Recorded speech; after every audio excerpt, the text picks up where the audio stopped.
Hi, Pittsfield Penguins. I'm Miss Van Riper. Happy March is Reading Month and Women's History Month. Today, I have a story for you called The Tree Lady. This story was written by H. Joseph Hopkins and illustrated by Jill McElmurray.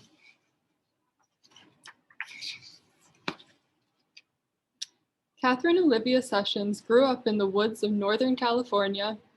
She gathered leaves from oaks and elms. She collected needles from pines and redwoods, and she braided them together with flowers to make necklaces and bracelets.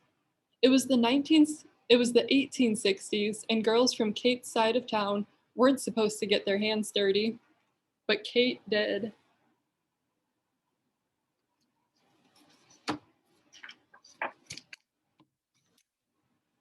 Kate listened well in school. She learned how to write and count. She remembered the poems and stories she read. But best of all, she liked studying wind and rain, muscles and bones, plants and trees, especially trees. Most girls were discouraged from studying science, but not Kate.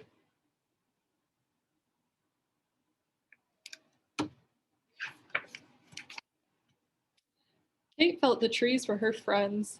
She loved the way they reached toward the sky and how their branches stretched wide to catch the light. Trees seemed to Kate like giant umbrellas that sheltered her and the animals, birds, and plants that lived in the forest. Not everyone feels at home in the woods, but Kate did.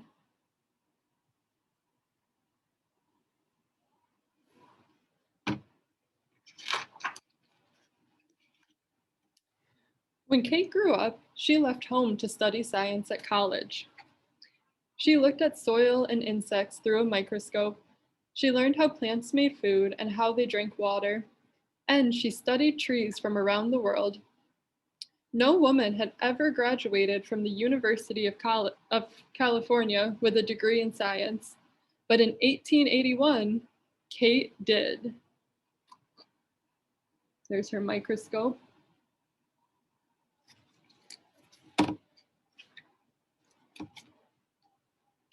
After graduation, Kate took a job in Southern California. When her boat docked in San Diego, she saw that her new home was a desert town. Kate never thought she would live in a place with very few trees, but now she did.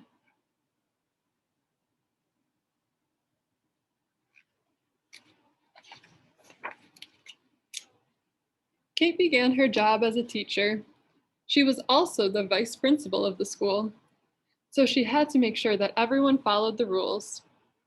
Kate missed studying science and was not sure she would stay on that job, but for 2 years, she did.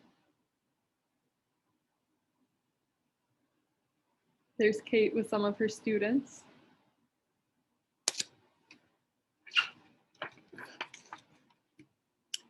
From her school, Kate could see City Park in the hills above town.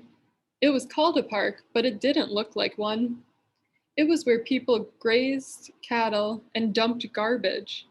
Most San Diegans didn't think that trees could ever grow there, but Kate did.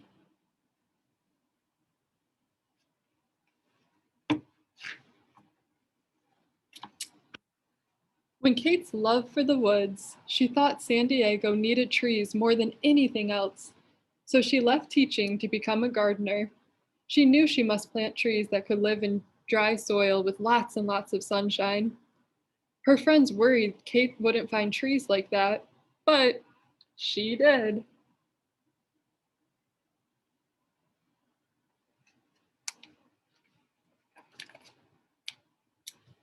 Kate became a tree hunter. She wrote letters to gardeners all over the world and asked them to send her seeds that could grow in the desert. She also traveled south into Mexico to look for trees that liked hot, dry weather and steep hills and canyons.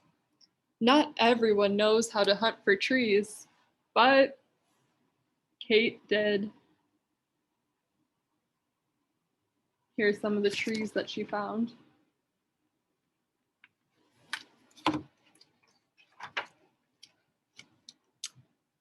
Soon, Kate's trees were planted along streets, around schools, and in small parks and plazas all over town.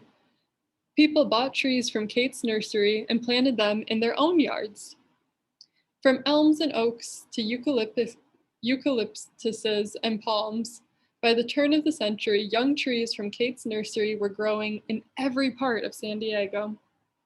Most people didn't think a desert town could sustain so many trees, but Kate did.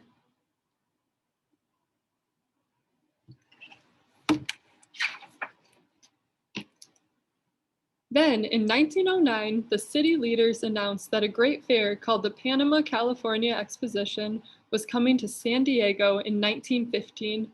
The fair would be held in City Park, which was now called Balboa Park. Kate felt Balboa Park still needed more trees, thousands more, to look beautiful and to shade the visitors that came to the fair. Trees, trees, more trees.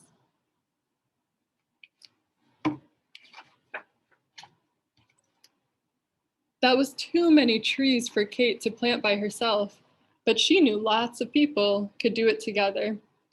She asked her friends to bring their friends and come to the park for tree planting parties. Again and again, people volunteered to help. Those volunteers weren't sure that they could plant enough trees, but before long, they did.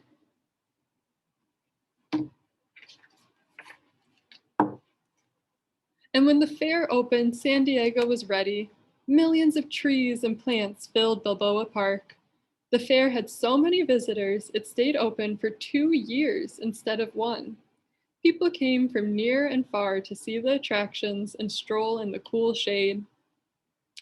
The fairgoers could not believe San Diego had such magnificent gardens, but thanks to Kate, it did.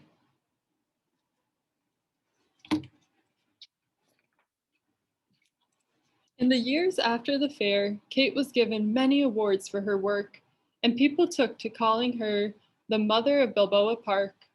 She continued gardening and planting trees until her death in 1940. Back then, few could have imagined that San Diego would become the lush, leafy city it is today.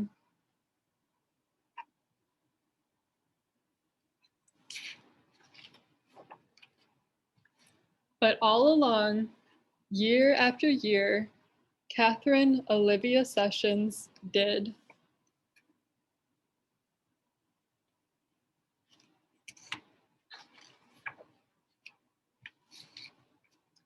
And in the back of this book, there's a little author's note about Catherine Olivia Sessions, because she was a real gardener in real life. So thanks for reading with me. I will see you all soon.